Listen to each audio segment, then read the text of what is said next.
Hey. That was incredible. Oh, did you love that, guys? Welcome, welcome to Ladies of the Round Table Live. For those of you who don't know who we are, well, let's give you some intros. We've got Nikki Hey everyone. and our girl Pixie with those Hey guys. ears. Oh, and then we also have our princess. That's what that video was all about. Miss Heather, who has come back to join us from a long hiatus. Aw, She's so fancy. Welcome so back. thank you. It's good to be back. Thank you for having me tonight. And of course, our spectacular guest, Miss Jen Bordick, Hi. coming out of her natural habitat, Nexus. Yes.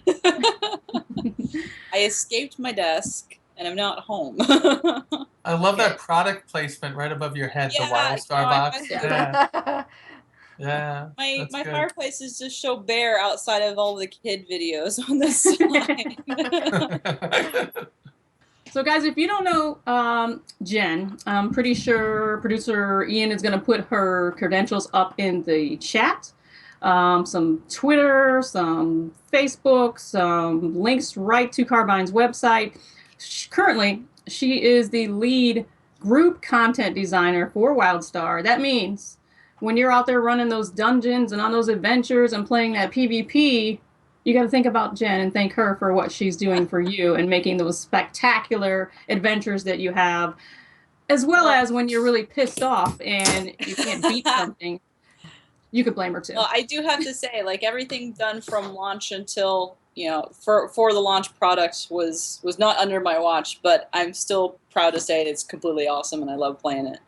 It is awesome. I am level 49. I mean, I hit 49 yesterday.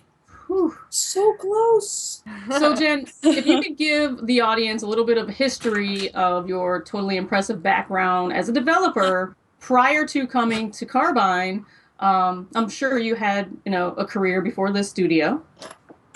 Actually, kind of not really. So I was in school for computer science, and I have my bachelor's for that. While I was in school, I was doing internship work with a printer company. So I was doing test plans for testing color printers, laser printers. And while that was enthusiastic and I will never be able to get the smell of toner out of my brain, it wasn't what I wanted to do. So I started, I've been playing EverQuest during college, and this new game had come out. It was in beta called Dark Age Camelot, and I got into the beta right when they introduced Midgard, the second realm, and I fell in love with it. And I wanted to be a part of it somehow. So I ended up joining a fan site, Stratix, and I did a lot of IRC modding for them, met a lot of people. But that got my foot in the door to get into customer service over at Mythic. So I moved. I'm originally from Mobile, Alabama, so I had to move all the way out to Virginia, where Mythic was, and that was an experience. So I've been in the industry ever since. The entire reason why I was trying to throw my resume at various places and then working fan sites on the side because I couldn't find anything at the time. It was 2001 and the .com bubble had burst and they weren't looking for people. And so I never got to do the computer science stuff, the coding, so to speak. Well, that is a testament to all you people out there that are in forums, in communities, and kind of hanging out and expressing how much you love whatever game that you're playing. You can work your way up the ladder. I think we've heard that from a couple of people that have been guests on our show. It happens, people. Hang in there. It takes a while. Don't get me wrong. Nothing is written in stone, right, Jen? No, you have to work your butt off as soon as you get in, too. So I was in customer service for a while. Did a stint at QA, went and did some production work, and then got into systems design. And I've kind of been in that position ever since. Yeah, it was a really fun time working over at Mythic. Left there to go to Turbine for Lord of the Rings, and did that for a while. That was pretty fun. It was a different with working with an IP, and adhering to a lot of the story elements that were already set in motion through the game was really cool. And then from there, a couple years ago, I got a call from the Carbine folks, and they wanted me to come visit and see what they had to offer, because they needed somebody to come in and develop PvP for them. So. Well, we're going to break into a couple questions. You guys that are in chat, if you have questions, throw them up. We're going to get to those. Please don't spam your question. We will get to them in the order they come in. And we will make sure that if we do not get to your question today, you can tweet or email us at our website. We'll make sure that we get those answered for you. And this is just going to be the tip of the iceberg with the WildStar team. So keep tabs of what's going on. Nikki, I think you have a question for Jen. Yeah, I do. I think that it would be helpful to the people that are in chat if you explained what goes into designing the systems. Like you're creating the group content right now, but how did you start and what goes into actually making that content? So right now I'm a lead. So what I'm doing right now is managing a lot of the teams organizationally, making sure that they're all set up for the content that they're delivering for our next patches. But when I got hired on, it was literally like, here's kind of the blank slate of PvP, and we need to have that filled.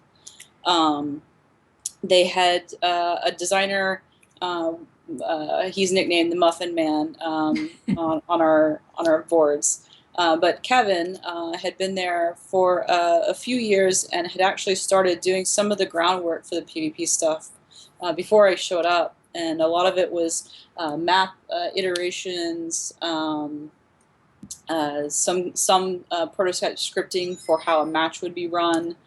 But the bare bones of the system had some older design associated with it, but nothing really concrete. So I took a great deal of time just sitting down and kind of defining the target audiences for what I was looking at in terms of PvP. Wanted something for casual users, and that's where the kind of battleground experience comes in. Wanted something for small team competitive, and that's where the arenas come in. You want something for kind of a large raid type strategy game, and that's where the war plot stuff come in. Gaffney already had a big idea about how he wanted to have that pulled off, so I was integrating in some of those designs with that. So It basically just starts out as an outline of like, these are the notes you want to hit. This is the kind of people that you want to attract. This is what kind of things we would need to do to grow that particular audience. And then from there becomes the individual specs of, like, this is the battleground system. This is what we plan to offer for, like at the time when we were developing the thing, we were planning on doing 4 battlegrounds per launch. And obviously we only have the 2 right now. So some of the things get refined as you're going through the process. So and the resources and time. So is your part of it writing it down and then going to a coder and having them This code is what it? it was. So I would write it down, and then I would get together with Kevin, who's mainly was developing the actual maps themselves and the scripts associated with them. I learned a little bit of scripts so I could actually help him out with that kind of stuff. But I would sit down with an engineer and we'd figure out, like, for me, it was getting this stuff down first. Because that gives us the framework for what we would need for everything else, and kind of organizing it that way. And then the, like, when we talk about ELO ratings and stuff, the engineer and I would banter back and forth to figure out, like, edge casing and things like that for how we get that system to work. I would add to the spec, and he would go and often implement, come back. We do some iteration and testing on it, and kind of back and forth. But really, like, for a lead designer type or for a senior designer type experience, and that's really a lot of what you're doing for new development, is you're creating these technical specs that you're then working with people to do code implementation, and then you are either doing the actual data work or you're assisting somebody doing data work. But now I don't really have time for any of that. So a lot of it's spent in meetings discussing our post launch schedules. It's going into a triage where we're kind of deciding what kinds of bugs we need to get promoted up to live environment or the next patches or stuff that's on PTR. It's defining our needs for engineering for different kinds of web features and stuff, and it's a lot of fun. Just a different kind of management / work. I actually wanted to jump in really quick since mine sort of goes along with, I guess, trying to. So I've always found that people that do what you guys do, when you have to deal with people like us, like bombarding you with, I like this, I don't like this, can you do this, and this, that, and the other. Do you find it difficult? And then on top of mechanics and everything that you're trying to do, all these different things, how do you handle maintaining like a balance in the game where all you have each, how do you keep each class dynamic and but then take it feedback from, how do you handle that? And I know this isn't a very good question because I'm rambling on with it. I know what I'm trying to stay in my head, but I guess maybe keep your own mental happiness, but also try and take the feedback and still, keep it tame in the game, from like the audience or, the players and what have you. I think every designer kind of struggles with that. It's like, it's my baby. I don't want you to touch it. I like it my way because I like doing things. But a good mark of a senior designer is just to say, okay, there's room for improvement here somewhere. People wouldn't be commenting about it otherwise. Let's take a look and see what we could do with that idea. Maybe not use it all the way. Maybe they're on to a nugget of something. Like a lot of the times it's looking at the feedback and seeing if there's a common thread between them all. Like they may be complaining about different things, but the core element of a fix might be somewhere else. But there's definitely been moments. Oh, sorry. I also get a Please. lot of feedback internally too. So, it's not necessarily, it's trying to figure out like, is it going to break the core of something that you want, or is this something that's going to enhance the gameplay? Some of that can actually be prototyped out and tested internally to see if it actually works. Other times we can do analytics to see what would happen if we tweaked a few numbers. A lot of times it's just gut. And if you like what people are talking about, then go with the gut and see if it works. Yeah, I was going to ask, I mean, has there ever been one of those moments where someone suggested something from the community and you go, that's a really kick-ass idea. Like, let's go with that, Because I think sometimes... What was it? Something to do with some of the jump pads, some of the changes we made with war plots have all kind of generated off of beta feedback. One of the things that we kind of put our foot down at first was for Walatiki when it was a much smaller map size. And that was because our internal feedback said, this is great size. And they always thought that everything we did was too big and they wanted us to downsize it. Then we get to the public and they're like, it's too small. You make it bigger. We make it bigger and we do all these changes and it actually feels so much better. So I'm so glad we went that route. I'm so glad people really love it as one of their favorite maps. But yeah, I mean, sometimes you gotta admit you're wrong. I think we're going to take another question from are there any in the chat right now? Nikki? Yeah, there's a couple. I thought we were going to go to Pixie first. You want to do that? And then I'll give shout-outs? Actually, let's take a couple from the chat because those are going to scroll by real fast, and we'll go to Pixie next. So first off, I'll call out the people in chat. We have Altor Up 21, Grumfondle, Captain Gloom. Oh, God. What is that name? Fallen? Jazz Fallen! Catherine, Ladies of Dior, of course. Yo, Dior girls. Yeah, Molly Squid. That's my junior achiever. It is? Yeah. That's my junior achiever, Molly Squid in the house. Yeah, we've got Nux Dominor. Of course, the producer of all my graphics, or creator and logos, Pappy Boyington, and X Austin. So we've gotten at least one question already. And this one comes from Jazzy Chua. And Jen, what is your favorite piece of content that you've helped develop? That I've helped develop? Well, if we're just talking about WildStar, I would have to say, off of the PvP stuff, because that's what I had been in control of for a while, was probably the Slaughter Dome. I think that our arena map is really tight. It's really good. It was one of the first things that we had done as a collective team, and I'm really proud that that was kind of the launching point for us moving forward. So two If tunes it's enter not a one. thing that I can control, that I control in WildStar, I recently did the last couple of ship hands in Malgrave and Wilderrun, and those are probably my big favorites so far. I really love the ship hand missions, but the Space Madness one was hilarious. And turning into a probe at one point for the Wilderrun one was really interesting, working in low grav. I really like all of the stuff that we've done so far for the content. It's been fun. Okay, and that's the only one so far, except for somebody made mention that, ew, why play that? Play League of Legends. Evidently, they don't know they're in different genres. Yeah.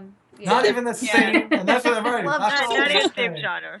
Yeah. I sometimes play it. To each their own. We all play Relic different has things. well, not Relic. What are they? Riot has enough money. Come on. So, Pixie, what question do you have? So I'm Wait. Wait, there is a shout out. Somebody's saying hi, mom. Oh, okay. That's Hey, you. Junior. All right, now Hey, Pixie, Molly. go. Okay, so this is actually a really great question from the chat, and it's totally gonna lead into mine. Can you share any information regarding the MOBA style battlegrounds? Awesome. MOBA style battlegrounds? Pixie really wants to know this. She really has to know this, or Question you can't leave the show. So we have Daggerstone Pass coming out in Drop 2. That's on test right now for PTR. I can't actually commit to say anything about future battlegrounds. I do know that there is a huge desire for us to turn War of the Wilds into a PvP map. I have stuffed that away in the back of my brain. Maybe we'll be able to get to it, but I can't promise anything about that stuff right now. We've got a big full plate ahead of us. We can't share much of it yet until we're ready to push it out, but I hope you guys will be really happy about it. And that's all I can say, unfortunately. Okay.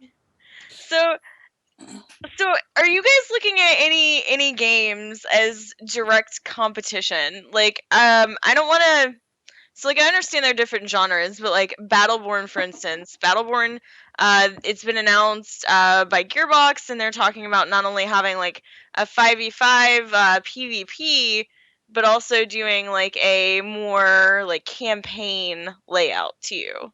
Yeah. I don't know if I would consider them direct competition or not. As far as new MMOs coming out in general, like I feel like competition is a good thing. I want to play the stuff that's coming out next. I would love to get my hands on Star Citizen, maybe not pay too much money up front right now, but I look forward to what comes out, and pretty much everybody else at the studio does too. It means more job security for more of our friends, making sure people, we have a healthy gaming community, just continuing to move forward. I don't want to poo-poo anybody right now, like Well, why I mean, do that? They're my friends who are working at the industry. well, I mean, competition is going to help you guys at Carbine, because you guys are going to, at least I would assume, when people start to complain and leave, you want those people to stay. You want people to love your games as much as you do, so you put in the time and the effort to like push it up to the next level. Yeah. Everybody who has feedback regarding, an exit polls or forum posts and things like that, we take all that stuff seriously. We take our analytics seriously. So, and I haven't been at a single company that hasn't taken that stuff seriously. It's a business, we gotta keep our customers, and we've got to show some money at the end of the day, right? So, it can be all fun and games for us sometimes, but it also we also have to make sure that we're still entertaining people. And if we're not doing a good job at it, then we don't have a job anymore. So yeah, we take that stuff pretty darn seriously. Um, I feel like we have to in order to make sure that there's actually games out there that you want to play, right? And that's part of the reason why we created our Behind the Dev series that you guys can check out on our website, lordnation.com. People like Jen here make this game, spend countless hours away from their family, their kids, and pretty much sleep sometimes at the office because it's not a hobby, it's a job. They are relying on this for a paycheck. All fun and games aside, you guys see some of the things that they do from the Vine and the social media that they're trying to have a good time and keep their spirits up. But it is a grind, and people have to realize that you guys are human beings. And it's one of the reasons why we have decided to take it upon ourselves with our brand to make that connection and showcase exactly what you guys are all about. Because I think Carbine has a totally different philosophy on the work structure than a normal development studio. Am I right, Jen? You guys are more like family than Well, I would say mean, coworkers. Kind of, yeah. I think we're all a team that has very similar goals. Like we want to make sure this company moves in the right direction with these games. We want to make sure that the player base is satisfied with what we want. We want to introduce something fun, innovative. The thing that really surprised me when I moved here was that everybody was kind of, coming in and trying to do whatever they could to help out whatever initiative was currently in progress. Like for PvP, I had a bunch of people jump up and down and say, "Yes, I can help you do whatever you like. You want art assets for war plots? Here you go." So, the environment team, Matt Malley, Andrew Klimas, they were like jumping all over the fact that they could improve that experience, and here are some assets for you. Like let's do this. They were volunteering for testing all the time. I had a crew of really good arena team guys that had spent lots of time trying to spend some of their extra time during work to play test to so we can get the feel of the stuff right.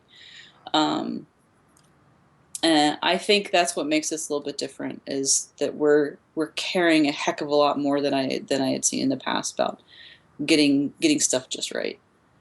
I have to say that in an environment where you're working that hard and with that many people that have egos and definitely structured things that they are keen about, things looking a certain way, things being a certain way, that's refreshing to hear, because usually you're pretty much left out to dry in your department and you're over there going, "Help me, somebody, anybody want to stay over?" But it sounds great. I mean, it sounds like there's a lot of support, which it shows in the game. I mean, I play. I think Nikki's played. Heather, have you played yet? I have not had the opportunity yet. And Jen's going to give you a free copy right now. No. Jen doesn't have that capability. I'm just kidding. I know there's one. I've been getting a lot of shit actually for not. And I know we have someone writing over for Catalyst, and I read his articles, and he's so engaged by WildStar and so excited about what you guys are doing that it's hard to not be like, maybe I should go. Maybe I should give him my money. Yeah, well, yeah, you do. I think it's because I know I'm going to get addicted to it. And if you earn about 6-ish plat, then you don't have to. Yeah. That's what I do. My husband plays, and then he uses his money to buy my cred so I can play. So for me, works out fine. I just farm. I farm for him, and I give him my mats because I don't want to craft, and I get to play. I absolutely love the art style. Oh, I'm sorry, Nikki. Please. No, it's all right. And that's what I'm going to ask a question about. I was gush. I was just gushing. No, no gushing over the Animaniacs here. I have two quick questions. One, I make fun of the art style, but I like it. And the first question is, how early were you part of the team? Only from a couple of years ago. Okay. So you weren't there when they picked the graphic style? No, I was not. So there's two things that really intrigue me about the game. One is that a lot of people knock World of Warcraft for its graphic style. And it's because it's more cartoon and less realistic. And all the games that are realistic kind of fade away. So that's one question I was going to ask. And the second one is hardcore. It kind of brings back the hardcore, right? It's like where WoW got dumbed down over time. to the point where you could play with one hand, drink, and talk to your friends. Where before, if you That's took your my eye life. off of it, it's like Yeah. they made. Don't Yeah, make they Heather. made. Those are fighting words. Yeah. Oh no, no, I agree with him actually. I agree with you. So it actually it makes me look at it like there's a lot of games that are bringing back the hardcore like this. I see Richard Garriott bringing back Shroud of the Avatar, which is going that direction. This game, there's War Horses upcoming game coming out, and it seems like everyone's bringing back not just these simple, easy point and click and talk to your friends and family and Yeah. your rating. There, So and then years before that, there were a lot of indie titles that you could pick up on Steam for a few bucks, and those were pretty freaking hard too. yeah, I like that aspect of it. I liked it. Yeah, So. I think they wanted to do something that had a lot of content associated with it, had a lot of layered activities you could do with paths and your crafting type stuff, and then also building on that for a little bit of complexity, like even from the combat system choices that they've made of having your telegraphs and your freeform targeting. Okay. Automatically kind of lends itself to a little bit more of a skilled play, but then to take it up and to also introduce 20-man raids to 40-man raids, 40 and to man make again. some of these bosses in dungeons and stuff incredibly, not necessarily extremely difficult, but incredibly challenging. I think makes it incredibly fun. All right. I like healing. I did a medic in beta and was just healing dungeon instances because I thought it was crazy, just running around, jumping around, putting down my fields and probes, and then trying to get them all in this little, kind of parallelogram shaped telegraph. Well, I'm not sure if anyone else wants to ask this, but whenever you get these games, because my mic is falling over because my cat knocked it over, yeah, she keeps rubbing around it and evidently spun a little. Cats do the same thing. Like I don't understand. I didn't think about that when I bought this.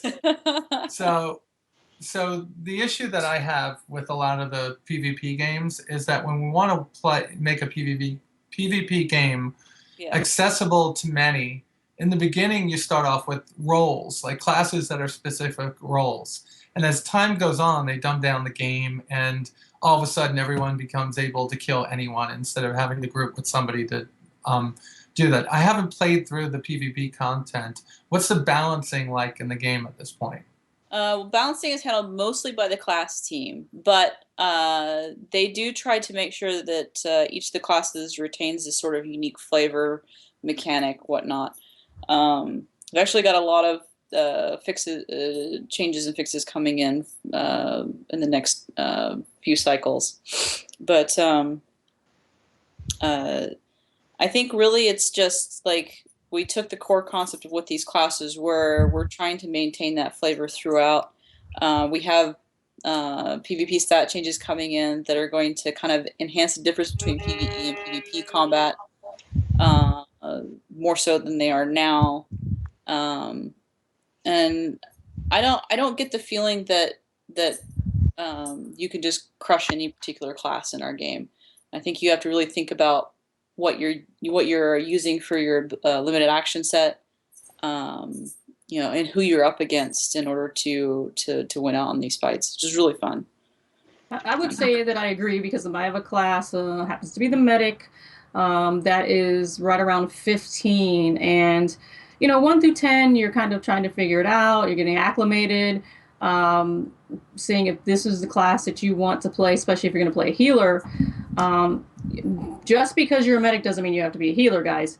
But I'm drawn to the spell slinger just as a natural play feel, but I wanted to go with the medic as something out of my element. And as I'm leveling and as I'm leveling up, it is becoming increasingly more challenging, which is something that in a lot of games you don't hear. The content may become more challenging, but not the play or the play style and your actual ability to navigate and create the type of character that you want with your spells and everything else. That's awesome for me. I think that's something that's going to keep me in the game for a while, which is what we as gamers always worry about. Are we going to be here in 3 months? Are we going to be here in 6 months? Am I going to have to, get rid of my sub? Am I locked into a contract? Some people have done that with their subs. Oh, we'll give you a nice shiny mount if you sign up for a year. I don't know if I'll be playing that game in a year. Pets. Hey, we're getting to that, Nikki. Calm down. Pets. I think. Go ahead. Sorry. Go ahead, Heather. No, I did have a question that sort of tied into the PvP one. Yeah. I know Fallen in the chat, I fielded some questions from him because when he found out about you, he was so excited. So he was like, ask for some of these. One of his questions was, rating and tanking of arena ratings seem to be a hot topic. Yeah. In regards to PvP, and are there anything being tested to combat? So I that don't when want to give away trading- any details yet, but Kevin and I sat down and talked about this a couple of weeks ago.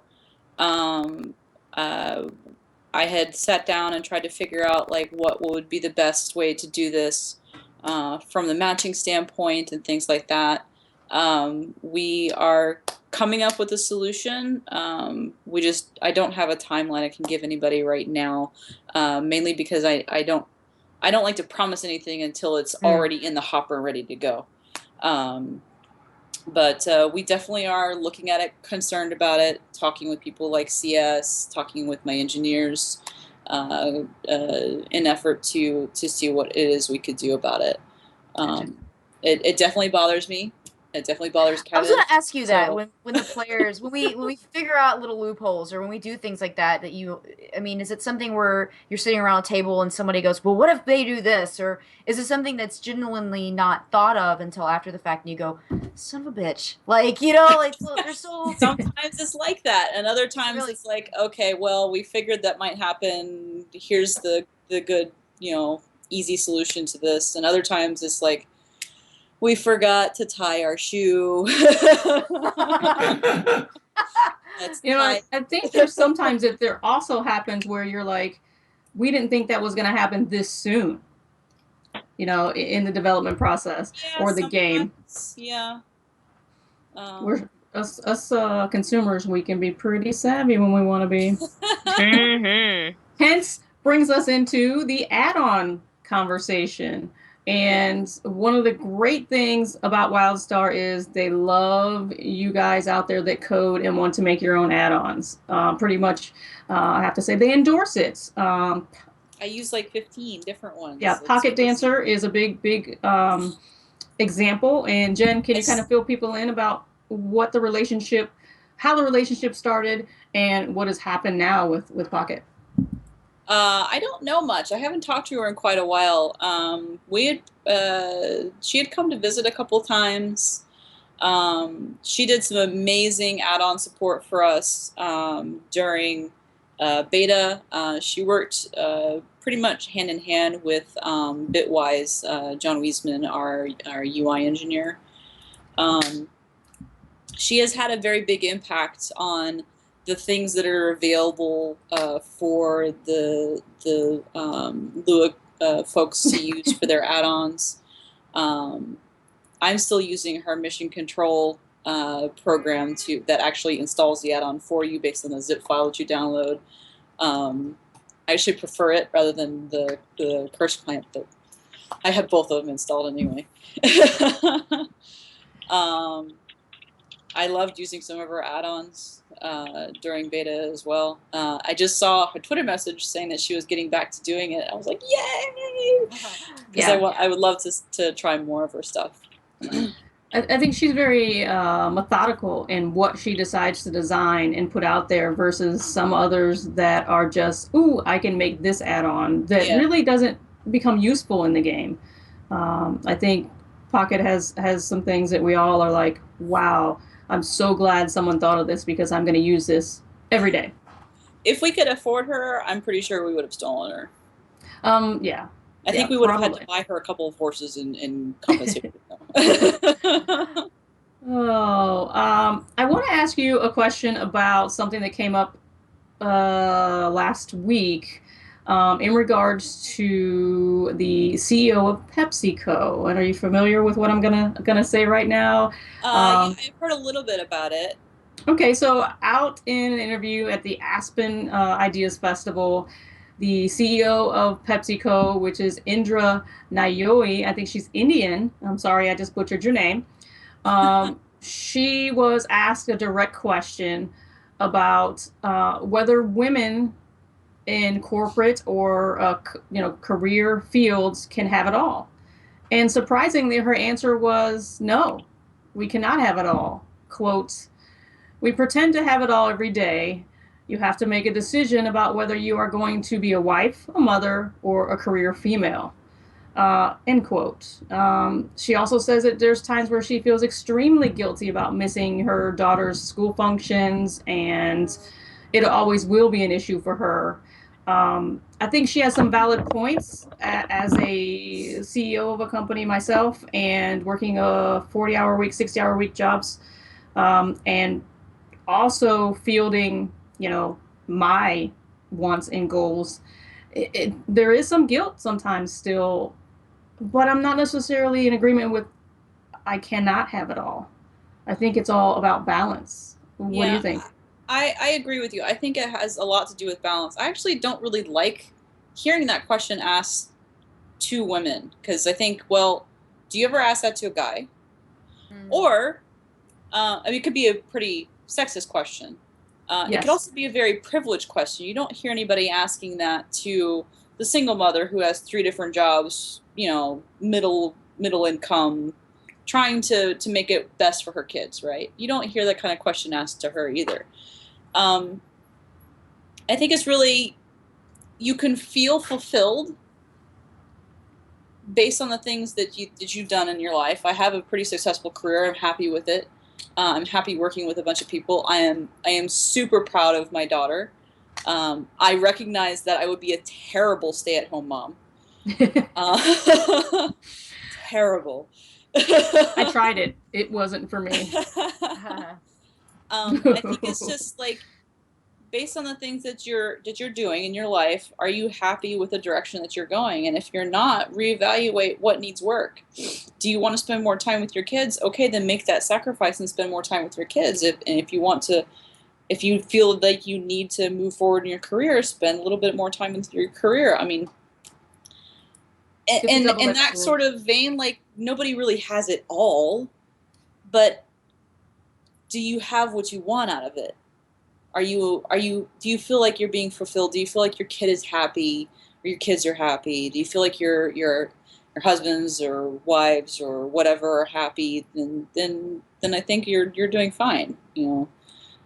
I had asked my dog if he was happy, but he's just sitting here panting. Like he's happy so then. I'm guessing that's happy. I think it's all about perspective, and everyone has a different view out that window. So you're right. The question to me is so broad that it's kind of unfair. And that's how I feel about the fact that she was so slandered in the media about being candid about how she felt about her life and the choices that she's made. If anything, I think that she should be given props for actually being honest, because she could have just given the blanket answer and said, yeah, sure. I think for her, answering that question probably was appropriate for her. She obviously misses spending time with her kids and her family. But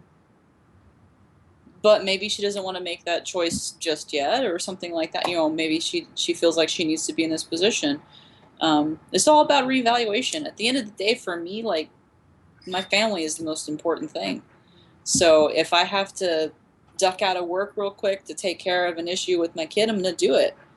And everybody is extremely understanding of that. Of course, we also have a crop of people also having kids lately too, so that also It's in the water. that kind of perspective. So Heather, do you have another question? I don't know. I think they were more WildStar related, and it seems like we were starting to go more in the. It's all good. It was like we were getting better. We will move over to Nikki. On task with the I was doing good with the questions. I like what's going on here, so I Yeah, don't have so- the anything. rapid so- fire. No, So go ahead. I was jumping in there, and I'm looking for more to come out from here. Go and ahead that's- and take your question off the sheet. Because I mean, I have more, but they're WildStar based, and so I Yeah. didn't want to deviate from the notes too much. No problem. Nikki, read your one off the note. all right. That's not really a question. That's a statement.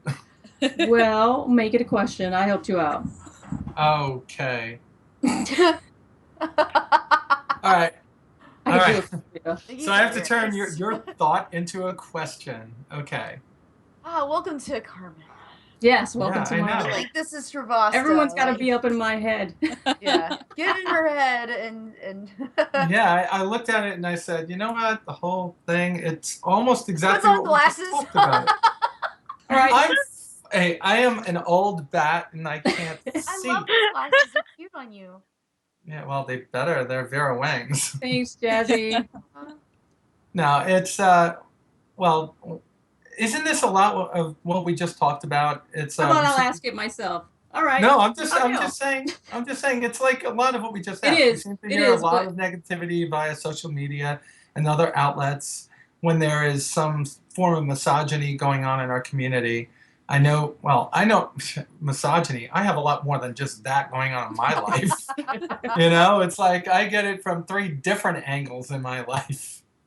Can you tell me, from your point of view, working as a female in the industry and secondly in Carbine, Carmen, you're going to ask this question. I'm giving up. Secondly, in Carbine, with the group of people that you're working with, would you potentially stay here forever because you're that comfortable? And the aspect of being able to be creative as a female? Nobody stays in a job forever. Hey, yes, I will. If I find one I like and I'm As someone who's comfortable, I done would 3 in stay. the career so far. But there's certain if, reason why if you things left go those, very right? well, But in your job, I mean, theoretically, right? In your job, if you're Yeah. really good, somebody's going to take you away on another project, right? maybe, I don't know. I mean, Oh, you were The taken thing away. is, let you her were taken answer. away Let her from answer, Tony. Nikki. doing well, then sure, I would love to stay and continue to work at Carbine. It's it all depends on the opportunities that are presented and not necessarily outside the company, but inside the company and our longevity at the end of the day. So So in the beginning of this question, it was going one way, and then the way she asked it, it went a different. You're a female in an industry that is really, really, really mostly male. Don't you believe that's true, right? yeah, I mean, I walk This- into a meeting and it's all guys there. And that has no. We actually have one of our content leads is female. I came from Turbine. At Turbine, one of the producer for Lotro at the time that I left was female. We had a design director that was female. We had a lot of powerful women in that company. We have a lot of powerful women in this company as well. I don't feel that there's a glass ceiling or anything at this company. I'm from the moment I came in and was doing documentation, and getting comments from people. I was feeling very well respected. People were listening, but that's been kind of the situation for me for most of my career. Okay. I'm not one to go absolutely crazy and start fires, and that could be from anybody, that could be from a guy or a girl, whatever. But people tend to listen, and I appreciate what I'm trying to say. And that goes a long way, I think. Yeah. So being female. I don't take any guff either. So. Yeah. So being female hasn't either A, helped you into the industry, or B, held you back. I don't think so. No. Okay. I got into the industry because I was doing a beta testing team lead style position, helping gather player feedback for a class at Camelot. I was noticed through that. That's what got me in. I work my butt off and try to do the best I can, and I think that's what's been moving me forward. Okay. Dixie?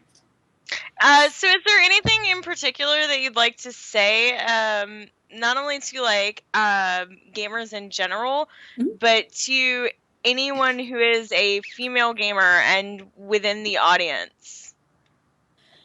Well, one of the things I'd like to say is like, if you like doing this or if you like playing games and if you feel like you want to be in the industry, there's nothing stopping you. I've met professional chefs who have become content designers. All you got to do is either get involved with the community, you start yourself a profile, you're streaming, you're becoming a really good beta tester and becoming invaluable to that process. You know, going after game degrees is wanted in some companies, don't really care in other companies. They just want to see good quality narrative work from you. If you want to be in systems like me because you really like math for some reason, I don't know why I like math either, but there's I would Ew, I'm love to have allergic. you guys. I actually really love doing internship programs where I'm really hoping that Carbine does something in the future for that. Oh. Um, but uh, out of anything, like, don't feel like that it's not for you. It can definitely be for you. You are now 56% of the PC gamer audience. We need to take advantage of that. So building games for both is very critical.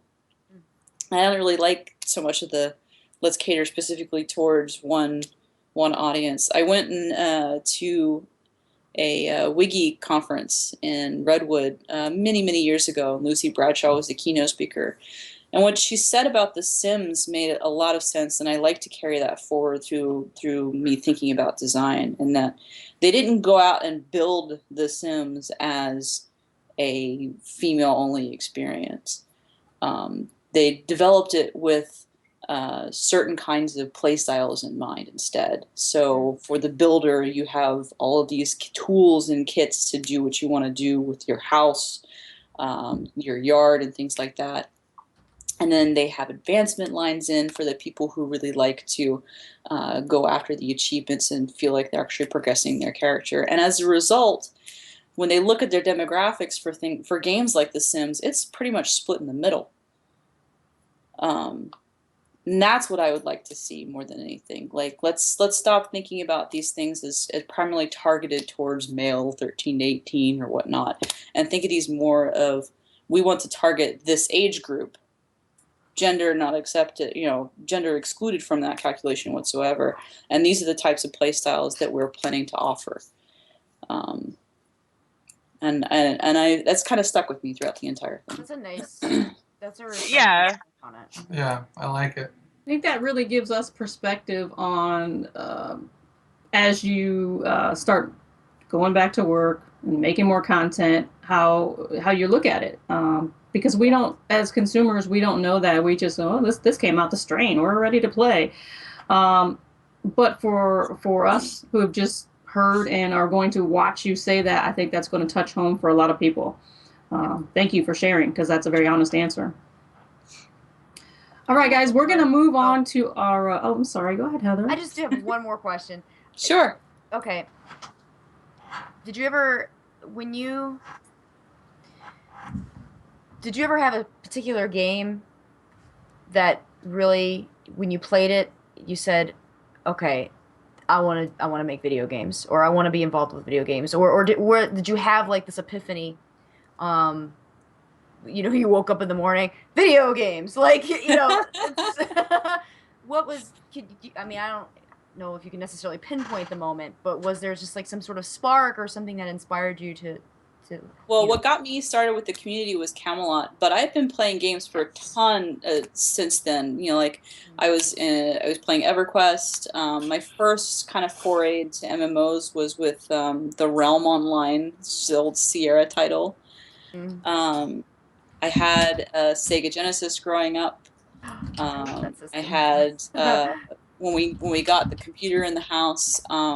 It was like the AOL Imagination Network that we were playing Yeah. games off of, you know, Yeah. Neverwinter and the Woo, that was so various much little fun. board games and stuff. Yeah. I mean, like, you know, I've always been playing, but it never really hit home to me until I was looking for a job and couldn't find anything. And oh, look, there are game jobs. There was a game job at Turbine that looked interesting to me before I even went there eventually. I tried applying for Ensemble Studios at one point for, I believe, an Age of Empires title, way back in the day. So you know, it never really occurred to me like that could be an option until I got really involved with the community and realized that there were job positions opening up. But I've always had a good love for games. Gotcha. Commodore 64. Oh, that's I awesome. used to play Pitfall, and there's a little racing yeah. game, and there's a game based on the characters from BC. I played that one a lot, and then there was Planetfall. Planetfall was awesome. So I have a question, Jen, and this comes from my spouse, who I have to call him out on because a couple years ago when I started talking about WildStar, waiting on WildStar, lusting after WildStar, he kept saying, it looks like a WoW knockoff. It's a cartoon. It's crappy. I'm not going to play it. But now has been sucked into PvP, and I have to say thank you to you as a gamer spouse. It gives me a lot more time to play my game because he's into the PvP. However, he's asked the question about the tiki masks. Yep. You know, women are normally overly excited about accessories. However, my husband has been overly excited about this tiki mask. And he wanted to know if there was any chance that we're going to be able to purchase them as a vanity item at some point. Oh, good Lord. I don't know. I'll have to ask. I told him, submit the question online. It may happen, may not. The rouse hour came from the petition, so Yes. maybe if a bunch of people want to have the tiki mask, I would love to have one on my wall. Yeah, me too. Those are cool. And of course, everyone on the planet, Nexus or Earth, wants to know, are we going to have some pets? And are we going to have them soon? So I am no Mike Donatelli, and I won't go off the rails. Okay. We do understand that internally we want this too, so it's on our list of things to maybe tackle. But I can't give out any timelines or anything. That's But wouldn't awesome. that be weird? Having a pet? Well, Having a pet? Why not? Pets are pets. My They all look dogs like are little pets. rabbits. My dogs have pets. They're but trust me, there are a lot stuffed of things in the squeak when you game squeeze where them, but we're like, I want that, I want And that, they I want eat that. them. you know, I want to only move. some of them. I I think want it to would move be over cool. to the housing, which is part of the reason why I was lusting after the game for so long. I mean, it wasn't even viable and in my hands, and the housing, OMG, I was like, can I hurry up and get to 14? Get to 14, get to 14. I mean, I stayed up 24 hours to get to 14 because I wanted to get my housing and my plot. So there's so many things that you can put in there. There's so many things you can buy. There's things that you never thought in your wildest dreams you could put in your house, and they're still coming. I mean, who thinks up this madness? I think a lot of it is collaborative effort, but it's really just, you know, the housing was one of the first features that the Carbine team had worked on, because they wanted to build a system, the plug and socket system that you see with the fab kits that you install on your plot. Was kind of the basis for a lot of different things happening in WildStar overworld content, like certain time you can actually summon up guards and props and things if you're I think they'll be a settler. Some of that stuff has to deal with that plug and socket technology. I use it like crazy for war plots. That's how we get the customizable bases in. So they knew from the get-go that they needed to create something very flexible. So that's where a lot of this fun stuff comes in. And then we just went wacky with it. We had a weekend where we were coming up with different kinds of fab kits. I love the piano. I love the freaking Ferris wheel. I want one so bad. Yeah, and in the chat, we have a couple questions about are there going to be guild housing, or how long is it going to take to get guild housing? You may or may not be able to answer that I question. can't. All right, so we'll just go with the a negative so we can answer that, and as Yeah. well as I love the fact that I can put nodes of any kind on my my development, because I'm like, oh, I could just go home and do my farming and then log Yeah. out. It's pretty Yeah. awesome. The one thing that I have expressed to my husband that I would love to do just to make him feel so much more loved, ladies, you know what I'm talking about, is getting married in the game. I just want to do it just to do it, because I want his property to be my property. On a wish list. If I'm not mistaken, it is on a wish list of things. Good. I thought you were 'Cause, trying you know, to So sneak in a dirty one thing joke I do there. want to point out though is this is what our level curve looks like, right? This is the number. This is our graph for the number of people at X level. So it goes like, we have lots of level 1s and 2s, and it goes down, and then at 14 it goes, Yeah. and then it goes back down to then 50s. The main reason I want to do that is because they're just decorating their house like crazy. right, we stay in there. We get trapped in there. It's like the Bermuda Triangle. But what's mine is mine, and what's his is mine. So getting married in the game just means he has to give me more of his stuff, right? I want that was in your house. I want, it works out. So what you're beneficially. saying is if we do that, then we also need to come up with a new super roommate type system that overrides. Link his account to mine so I can just take stuff to my house. There you go.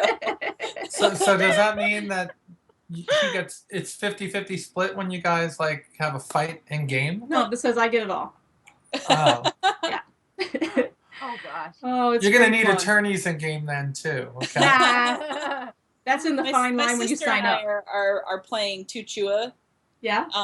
And we just got to, I think we're level 15 or 16 now, but when we got our house, we decided that we didn't want to have separate plots. So she made me her roommate, and we're just sharing the one house and building that one house. We eventually want to make a huge hamster-looking farm, so lots of tunnels everywhere that our chewables can run through. That's the one thing about the one of the draws of the game is being able to have a roommate. And I have seen on the forums and some other the fan sites where people are interviewing roommates, literally interviewing roommates, just like you would if you were, putting it on That's Craigslist amazing. or whatever you're finding roommates. And there is some strict categories out there for roommates. It's pretty heavy deal. I don't know about you, but I don't know if I am going to stick with the roommate theory, or if I'm going to sign a petition, I guess. We're going to have the married thing. I'll start that tomorrow. Oh, right. I think, Heather, do you have another WildStar question before we move on to our topics of the day? No, we can move on to topics of the day. Anybody in chat got questions? Throw them in, guys. This is now your time to get them in. WildStar housing question.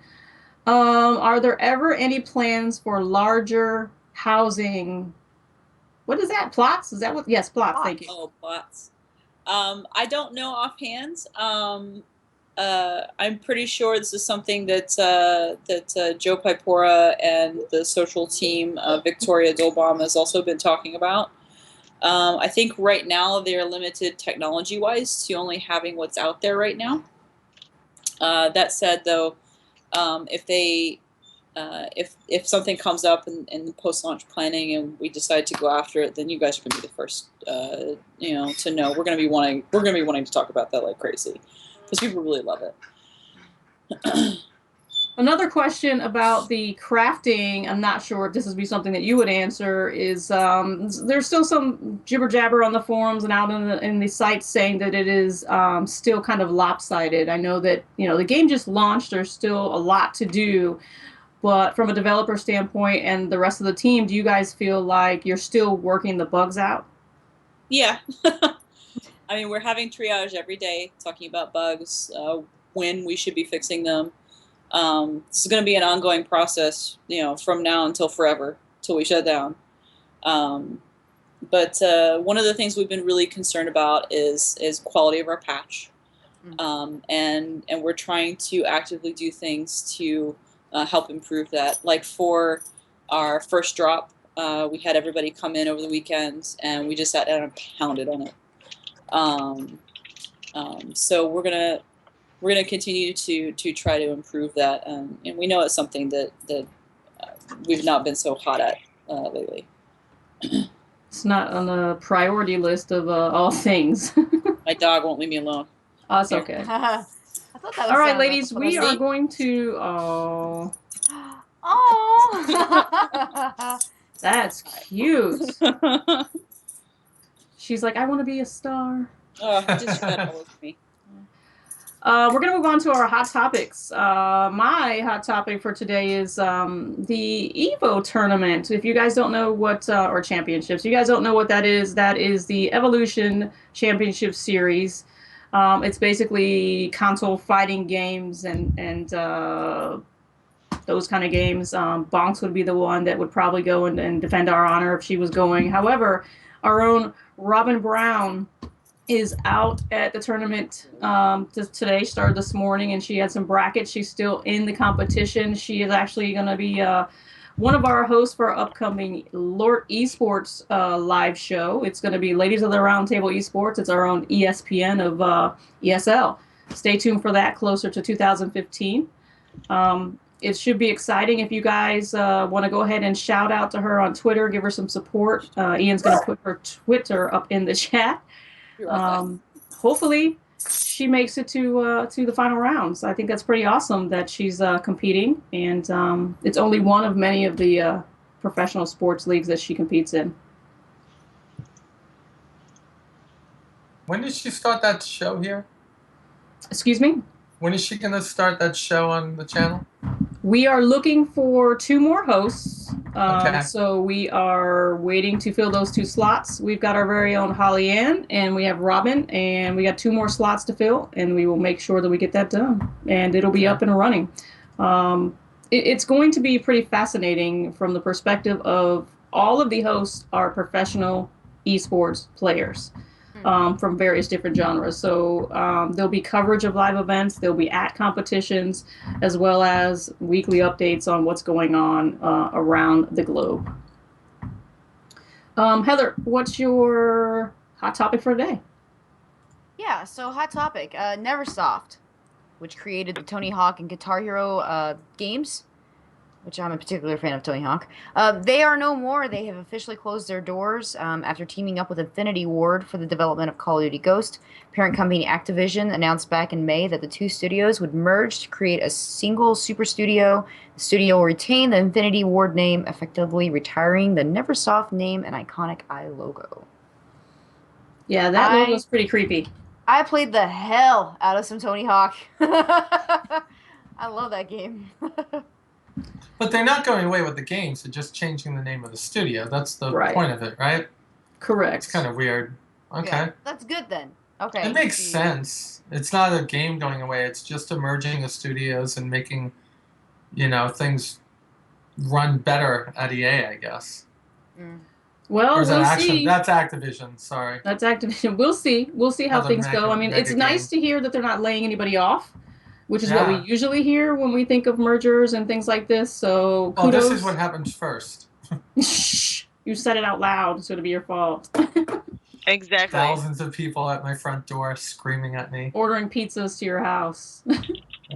It's like being at a Cubs game and saying, they may win. No, they didn't. So the other thing that was pretty interesting, and this is right up Pixie's alley and was all over the internet, is if you guys aren't familiar with FX, has a new show called The Strain that's going to be coming out on 360 and Xbox. It's pretty creepy. Ian's going to throw up the link. If you have not seen this ad that they have on their website, I can't watch it. I watched it once just because I was like, what's everyone talking about? It's a new horror gore show. I'm not talking about bloody, but it's got a lady's eyeball, and you got to watch it. Is it I not a can't. zombie? Nope. Zombie? Okay. It's not zombie. So Not check Walking out Dead? this ad and let us know on the Twitter what you guys think. Do you think it's offensive to you? Because there's some parents out there saying that now their children are having nightmares. It's very offensive. I will boycott your show. It's becoming this big thing. You know what happens on social media? Things start spiraling out of control. The show hasn't even launched yet, and people are upset. My opinion about this is, why are you letting your kids look at that or check out the preview in the first place? Again, Mama Shriv says, you need to parent. Don't let them watch stuff like that. That's your own fault. Now you have to suffer the consequences and parent your child because they're upset. Would have done it in the first place, we wouldn't have this conversation. Now I'm going to step off my soapbox and I'm going to ask Pixie to go ahead. So, like, I love Guillermo del Toro, but like, I get the feeling it's just gonna be so bad. Well, the thing is like Guillermo del Toro did like some of my favorite movies of like all time. So you're going to wait and see, like, before you're traumatized, I hope. I'm already traumatized, like, because if you look at some of the graphics for the show, it's like, it looks like creepy alien zombies who are like gonna stick their tongue down your like mouth It's a vampire, and eat out your some stomach. kind of vampire or something series. Like that's what it looks like. And A, like everybody knows I'm terrified of zombies and I pretty much like want to hide in a hole. And then like B, it's Guillermo del Toro and everything he does, like he like Midas touch, gold. But like for some reason I just don't see this. I just don't see this being any good. Let's hope they Which, like, shock you. I think it's like a shock to everyone who knows me, because Pan's Labyrinth is like my favorite movie of all time in existence. It is like the fairy tale for adults. And that's what it is. I've never seen that movie. Oh my gosh, you have to watch it. It's Straight away. brilliantly written. It's wonderfully directed. The cast is perfectly picked. And the visuals for it, like filming it, it's just blah magic. Like literally, like Guillermo del Toro is freaking Midas. Like he just lays his hand on something and it is gold. But You know what I he think is? this is gonna be He's- awful. He's your Danny Trejo. That's what he is. He is. Guillermo del Toro is my Danny Trejo. That's what he is. Oh, great! You had to mention that. Oh. Now you got So, Guillermo Jen, have you seen this ad that we're talking about? I have not. All right, so I have been so distanced from any kind of TV show lately. well, because what of we're my going to do is daughter, who we're going to loves let you Frozen. check out the She's link off watching of all our the time Twitter. instead. Yeah, Frozen. Oh, we're going to let you check the link off of our Twitter, and then we'll see what your reaction is going to be later via social media. Or maybe you would like to do a Vine for us. That would be even more wonderful. While you're watching it, just record the reaction. Every word of I hear "Let It Go," like it plays in my work, Yes. and so I'm like, "Oh God, let it go." I just again. tweeted yesterday that the first time in forever was in my head as I was typing, humming it. Thankfully, there was nobody in the office at the time. I just sat there and went, darn it, why is it in my head? And it was because she had watched it another 3 times the previous day. My kid was like that with Nemo back in the day when she was your daughter's age. We actually had the VHS of Nemo, and she broke it because she watched it so much. Then we went to the DVD, and we went through 2 of those because she watched it so much, and it was Nemo Don't you all like day it now? long. You have Yes, I Amazon, loved it. just I buy loved it then. digitally, and she can't wear anything out. I mean, that's one that I could watch over and over. Nemo is great. You know, Shark Bait. You know, we all love that. Shark Bait. Baby kitty. Look at So- me. I'm gonna go touch the butt. Nikki, did you happen to see the ad for, this strain? Yeah, like I was watching something on streaming from them, and it played over and over and over again. What did you think? I don't like the horror stuff. Yeah, I don't like mean, it either. I don't either. So it's like, for me, I like it's not to be able something to I'll watch. Sleep. I live in a purple bedroom. I don't want. I love that bedroom, by the way. I was You gonna know? tell you, it is so hot. I love it. Yeah, well, So it's cute. above my best friend's garage, and there used to be purple butterflies that took me days to get off the windows. So I think Make sure it's like thriller horror. it is. It's safe to say that Pixie will probably be the only one of us, other than Bonks, watching this particular show to report back whether it is a waste of our time. I won't watch it. Heather's scared, and Jen doesn't have time. So that's not going to happen. Jen's busy playing other characters in WildStar to actually watch TV. Right? There you go. So, any more questions in chat? You guys want to throw those up because we're going to be wrapping it up and winding down. You got a couple of minutes here. So, do you want to move on to our little topics first? Yes, that's what I was going to do next. Quick and painless? Quick and painless. Rip that Band-Aid off. Yeah. Go for it. Oh, I found a very addictive game that I've been playing on the iPad, Android, iPhone, whatever you want to use. And it's just called Plague Incorporated. Plague Inc. is amazing! Oh, So- She just went out of her face. I can't stop playing it, and It's so addicting! I've gotten a lot of She's people addicted. squealing now.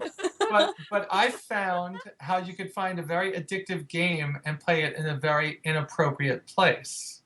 Oh no. Oh, So no. I went to my endocrinologist today at Emory University Hospital, which is 2 blocks away from the CDC. Okay? And somebody's sitting next to me, and a kid comes over, and they sit down, and they're playing their iPad. They have The Sims. I'm playing Plague. They're like, "What are you playing?" I'm like, "Plague." They're like, "I'm playing The Sims." And they're like, "Do you want to see it?" I look at it, and they're showing me their girl walking around. And The Sims on the iPad isn't as fun because you don't get to build the houses, right? So move over, and she's looking at mine, and everything's going good. And she goes, "Well, what do you have to do in your game?" I said, "Well, you have to create a germ that kills everybody in the world as fast as possible." Yeah. And the mom looks over, a nurse stops and starts talking to me about the game. She goes, "That game just isn't right." I have to So I'm say like that getting my junior excited. keeper just said in chat that she loves that game. Yeah, So what is your cat doing back there, by the way? she's not fixed. She lives in a house with 2 male cats that are fixed. Oh, poor That kitty. think they know what they're doing. And she's a calico. All calicos are crazy. All of them. Yeah, I love it when she's at the cat. wall. I like that better than whatever she was doing back there on the bed. It was obscene. She will be fixed the next time Cat Snips comes away. So I had, at one point, I look around and I'm like, I'm in the waiting room of the top endo in Georgia, and I've now got 5 people standing around me watching me play a game where I'm killing everybody in the world. Wow. And I left 1,000 people alive in Iceland, so I didn't win. So that was, yeah. Oh, That was bad. what's better is like every time you fail at that game, you get so mad. It's like, Oh, really? God. Really? Like I made it slow growing so that like it wouldn't kill Yeah. everybody super quick and like eradicate itself? Like Yeah. I made sure that it was like you couldn't cure it with like antibiotics and stuff. Like what is going on? Like You made it why mutate. won't you just kill everyone already? Oh like all my, of a sudden- squealing pixie is loud. You get So you get is this game single player? Play with your friends? What It's is not multiplayer now. It's also on Steam for a god-awful amount of money. It's Okay. a free game on iOS, but you're going to spend $8.99 to make it fun. Okay? That's okay, it. that's your disclaimer. And it's like $8.99. it's like $30 on Steam, or maybe it's down to 15. And I look at it and go, it's the same exact freaking game on Steam as it is on my iPad. Why am I going to spend 2, 3, or 4 times as much money to play it on a computer? It goes on sale a whole lot Yes, though. it does. All right, is so really if it goes on really- sale, you guys announce it on your And- Twitter, and And we'll I check will it out. tell you, it is the second most addicted game that you will play next to 2048. If you don't know what that is, don't blame me when you're sitting there playing on your phone and walking. through a Jericho train. says he got it for $5 on Steam a while back. That's a good. That might have Yeah. been that weekend sale that everything was hotcakes. Yeah, so I but have to then- say, I know it- my it kid's is, gonna come but- hit me up for $8 now. Thanks, Nikki. It is, but the DLC is expensive inside. Yeah. That's the key. So that's what I was doing this week. Besides, I started a new podcast called Star Citizen Informer. Not doing video, doing audio, and I'm doing it with Dr. Hawk from Star Citizen FM. That's what I did this week. I want to know what Heather's been doing because we know what you two are doing. Miss Fancy, where you been? Oh, hanging out. Been working a lot, and let's see. When I'm not working, been watching Full Metal Alchemist Brotherhood with my Nice. husband. Everybody was telling me I needed to watch it, and since I'm too much of a pansy to watch Attack on Titan, I decided to do Full Metal Alchemist. So yeah, I've been watching anime, which is fun. That's a nice one to watch. It's a really good one. It's really, really good. There's still those moments that are like insanely squeamish, and I, freak out, but watch through the hands. But other than that, So I how don't is know. World of Podcast doing, by the way? We haven't had an update in a little bit. It's going well. We are in the process of where a meeting is coming up. I don't know. It's hard because I'm being on the organization committee. It's like there's things that are brewing that I can or cannot talk about, and it's so hard to like not talk. So Well, for the people who don't know what World of Podcast is, can you tell everybody in the chat? Sure. So World of Podcast is essentially I guess you'd call it a panel style mini conference that sort of coincides with BlizzCon, and it taking place this year on November 6th in Anaheim at the Hilton, and the Hilton Anaheim rather, because there's multiple Hiltons, and essentially we take podcasters, video content creators, writers, just anybody involved in the community that is involved with Blizzard games, and put on a show where they essentially sit on a panel. They talk about what it's like to be a podcaster and that process of getting started. We could talk about certain Blizzard games. We actually haven't decided what we want our format to be for the panels yet this year. And there's two rooms. One room is for panels, and the other room is going to be a social meet and greet. We're going to trying right now to have games in the room, including a live sort of Hearthstone tournament, swag, drinking, music, generally a social gathering. So, And this is open to the public, right? Yeah, absolutely, yeah. It's And- a donation. Sorry? Do you have Scott Johnson coming? As of currently, yes, we do. I don't Good. know if that's public information yet, but yes, Scott Johnson is Okay. we are talking with Scott Johnson. So yes, Scott Johnson, and just other general community podcasting folks. And yeah, it is open to the public. Right now we have sponsorship Raid. from Ask Mr. Robot and OpenRaid. And we have other people we're talking to that I can't say yet, which is That's really, okay. really That's frustrating. all right. But so we've been lucky this year in being able to get sponsorship from bigger companies, which has been really, really great. And because we would really like to become a standalone event, so we're trying to kind of get our chops to show that we can Awesome. be our own conference. So, yeah. Are there that's going how to be World of Podcast- tickets for the World of Podcast this year, or it's just No, going to we're be not. straight up open? Straight up opening. We probably will do something where we will have signups ahead of time just to kind of gauge to see how many people to expect. But right now, no, we're not. It's all donation based. And there'll be giveaways and the like. And Is the panel format open to people that want to apply to be on the panel, or is the panel Yeah. lineup pretty solid? No, we're still taking, I guess, applications, which sounds very, very formal, but it's really just a matter of people emailing and saying, hey, I want to be on a panel, or I want to be on the staff, or what can I do to help? Yeah, that's pretty much open. Again, that's very open to the community and the podcasting or video folks.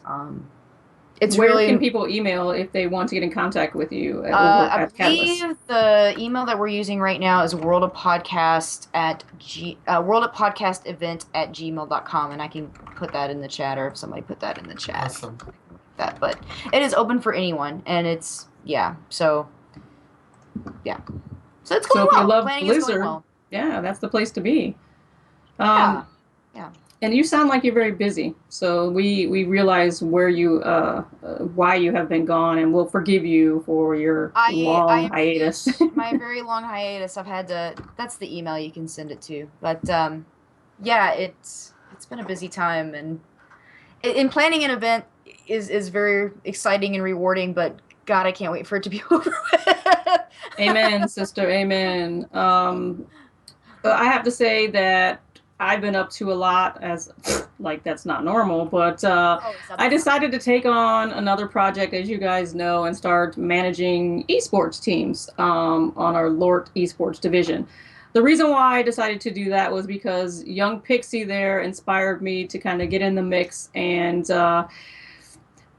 help out in allowing our female gamers to have their voices be heard and their play be stronger than that voice, because all the research that I've done and everything that's going on in the industry, it is still very shocking to find out that women who apply to be part of a professional esports team or brand will get turned down without even being able to play and show their skills because they have breasts. And that to me is just not okay.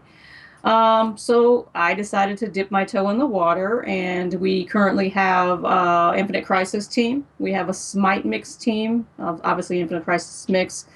And we have, we're trying to put together a League of Legends team, but that obviously, as you guys know, Riot is a tough nut to crack, so we're working on that. But I'm very proud to say that we have an all-female Gears of War team, and they are called the Ladies of Dior. Ladies of Dior will be showcased August 16th and 17th in our Gears of War 2 versus 2 tournament, which is called Who Does It Better?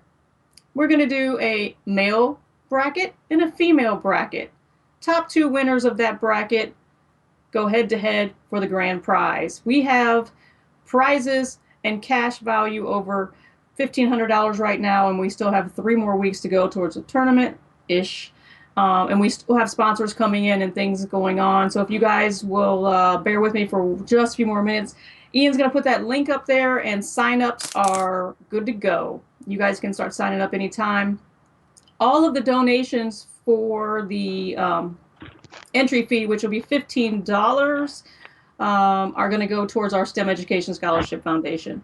So if you want to do something great and have a good time, and you like Gears of War, or you just think that you can beat some girls, I dare you, sign up. It's going to be great. Oh, that's not me. Buzzing. Buzz Lightyear. Our sponsors, 8-Bit Solution, Gearhead Modding, and Geotech, just to name a few. Planatronic Gaming, we have some good prizes, so come on out whenever you guys get a chance and sign up. And Pixie, you got some shout-outs or anything you want to announce? So, I started watching The Leftovers on HBO. If you haven't watched it, do it now.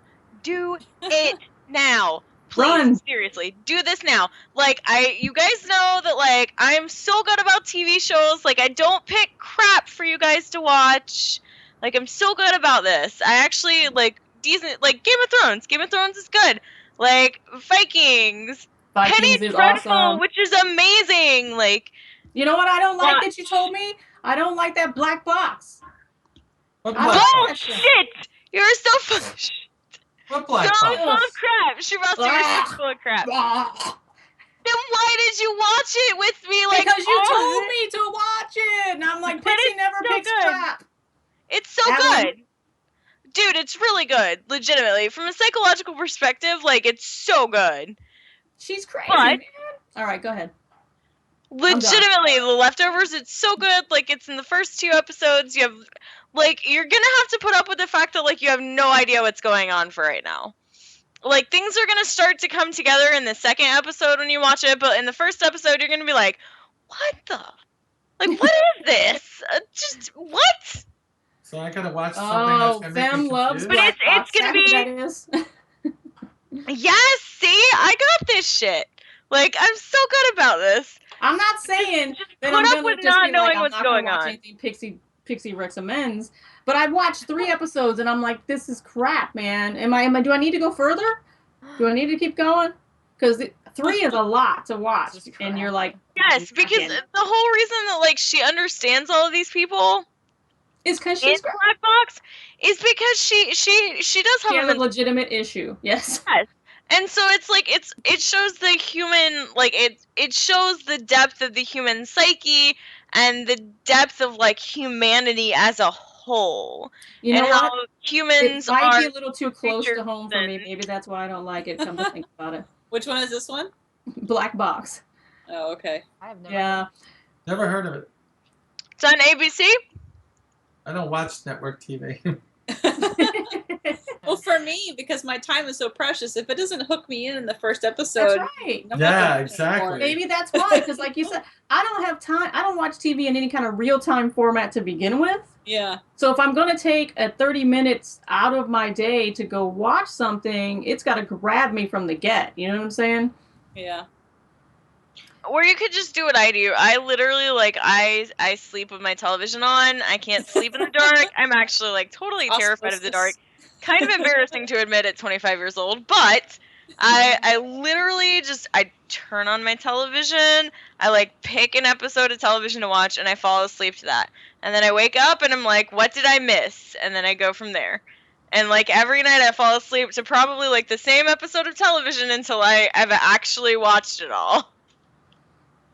So, Heather, have you watched anything interesting this past 2 weeks? I know you've been working on some projects, but has there been any TV time other than the anime? No, not really. I mean, we don't have cable, so it's usually like pick the next Netflix show and we watch the daylights out of it until we're done and we move on to the next binge watch. That's my party kind of I'm time. a binge, yeah, I'm a binge watcher. So yeah, it's Me been too. Full Metal Alchemist Brotherhood. That's been like when I turn on the television, that's what we watch.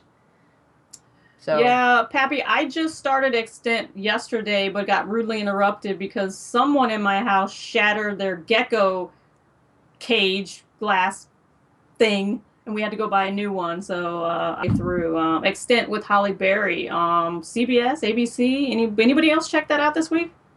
I Kind of a binge watched space Orange is the New thing. Black. Oh my God, do you not love it? I love that one. I just heard. got done watching season 2. I spent like a Saturday just going through that. I've been Have you watching guys the seen last the show. cute little video? It's oh my god, I think it's like Frozen is the New Black on YouTube. Really? Oh. Yes. Hang on, let me see if I can find this. You have to link it. Nikki, what have you been watching? I know you have the boys, so sometimes Well, the boys TV and I, is not for you because they hog it all. well, the boys and I, have been watching all the episodes of 3 sci-fi shows: Defiance, Falling Skies, which I love, and then The Last Ship, which I thought was going to be totally ridiculous, is probably not awesome, but it has Adam Arkin in it, and I love it. Hey, we got a question in the chat Adam for Baldwin. Jen. Adam Adam Baldwin, sorry. correct. Yeah. Jen, didn't get to try the PTR new Battleground. What is it about? Really quick. Flag, capture. He's not sure. Oh, okay. So Daggerstone Pass starts at level 30. So there's 2 brackets. There's level 30 to 49 and level 50 for practice grounds. Has a level 50 rated version. It's a 15v15 match. You can use ground mounts in it. So there are a couple things you need to look out for. The main objective is to destroy the other team's base. So it's Exile versus Dominion and map. There are 3 satellite uplinks in the middle of the map that you have to capture. When you're capturing them, the first one, you get an airstrike that starts doing damage to the enemy base. The additional ones have a damage bonus associated with that. Also thrown into the mix, each team has 2 spots at their base for bombs. So you can grab a bomb, pick it up, carry it over to the enemy base, and deploy it to explode it. Or to do damage to the jennies. The bomb has a timer, so as soon as it's picked up from its initial platform, you only have about 2 minutes, 2.5 minutes, or something like that, to carry it over to the enemy base. If you don't make it, then you're gonna explode with yourself. People also like to use it to take the bomb over to the uplinks to maintain control of the uplinks as well. So it's kind of got a little bit of a carry mechanic in it, as well as some control point stuff. It's pretty interesting, pretty fun to do.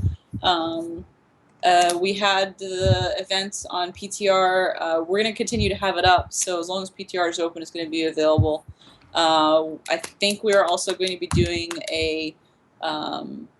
some press events with it as well. So keep an eye out for that. Thanks for the question, Molly. It was a great question. I myself have been staying away from the PvP quite yet until I can actually afford to take some time to play the game in, more than a 20-minute block, because I know what's going to happen, because I am a straight up melee PvP kind of girl. I will not come out of this office for days. I have to shut the door because I get potty mouth, and there's just things that happen that shouldn't be happening as a children are around. So it's my own private time, and I have to tell you that I appreciate what you have made, because it allows me to release some stress and feel better about the killing that is and the rampaging that has just occurred. Yeah. Oh man, we got some shout outs tonight, right, girls? I think so. Yeah. Yeah, see, they're so excited, they just couldn't, just speechless. Speechless. I was waiting my turn. Shout out right. for who are we shouting out to? Whoever you want. You're going to go Oh, last I since thought you you don't wrote know. that down for us again. I didn't write that down because you got to use your own brain for that, girlfriend. All right, so Pixie, shout outs. So shout outs to everyone who hung out my stream and helped to make it an enjoyable 24-hour birthday stream. Shout outs to Infinite Crisis and Turbine for letting me be on the community stream on my birthday, even though that was totally planned like months in advance. And they didn't even know it was my birthday. Yay for them. And of course, shout outs to you guys. Thanks for coming by, Jen. It was awesome having you. Sure. Yeah, shout. Oh. Yeah. Is that it for you, Pix? Mm-hmm. All right, Heather. Yeah, so I guess shout out to all of you guys for allowing me to come on tonight. It's I've always been so busy, but it's always nice to be thought of, and that felt good. Jen, thank you for coming on. It made me really happy. And I guess I don't know. I think that's all I got. Just thanks to the chat room for coming out. And yeah, worldofpodcast.com. Go check that out. Check it out. Woo, woo. I think that's all. I think that's it. I guess I could have waited and did that in my. I don't know. Never mind. Nikki, what you got? I got a couple. First off, shout out to Jen. Thanks for joining us tonight. It was awesome. You got me thinking about actually going and playing again. Hey, and I'll play with you after we're done. spending my own money on the game. And definitely a shout out to James Pugh, who was able to join myself and Dr. Hawk for the first episode of our Star Citizen Informer podcast. James, Ben, Will, Sandy, all the Davids, and some Eric. So many people. Davids. No, well, if you look at the people that work at Cloud Imperium Games, David is the name of the day. So, yeah, there's so many Davids. But, I mean, they have made themselves so open to all of us in the Star Citizen community. It's just amazing. And, of course, to everyone that joined us tonight, thank you very much. Go get all your friends and drag them back in here to watch us. We really want to bring some good content to you, and we need more of you coming around. And that's all I got. Oh, yeah, and to each and every one of you ladies for letting me do this with you every week. Awesome. So, Jen, you got any shout outs? Just to our players, for you guys, thanks for having me on. This is amazing. Shout outs my crew at work. We've been busting our butts to get this content out the door, bugs fixed. I think we all deserve a pat on the back that sometimes we don't have the time to give ourselves. To my daughter for putting up with my bullcrap.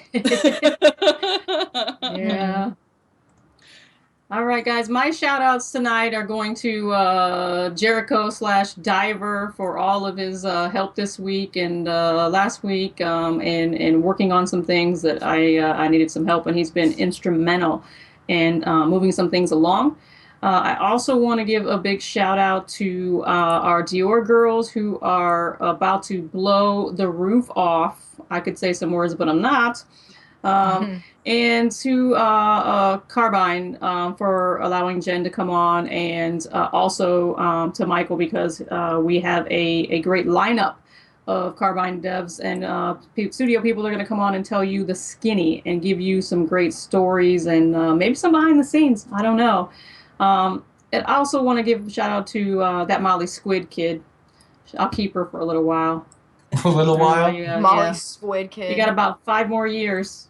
Oh yeah, that's right. And I she's gonna keep be paying forgetting she's mom the same allowance. That's what's gonna happen. Keep forgetting she's the same age as my boys. That's right. And I also want to give a big hug to our girlfriend Bonks, who couldn't be with us tonight. Maybe next week, we'll see. She's out killing it, I'm sure, making some dough. I'm not talking about the bread. She's working a job, so you make me a pizza though, Bonks. Right? And Ian, producer Ian, well done, sir. Well done. And that's about it. I didn't thank Ian for all his help he gave me this week. Thank you. On my stream. He's putting up some hearts over there. Yeah, he's awesome. All right, guys. Thank you for coming to the show, episode 27, Ladies of the Round Table. We will see you next week. And I think we ought to dance it out, ladies. Dance it out. Can I do the waltz? You can do whatever you want to do. Dance it out. I gotta go to the chiropractor. Run those credits, producer Ian. Shake it. Wait, I gotta Come do on, the Jen. Elaine dance. We're dancing it. We're dancing it. Can I like reel you in?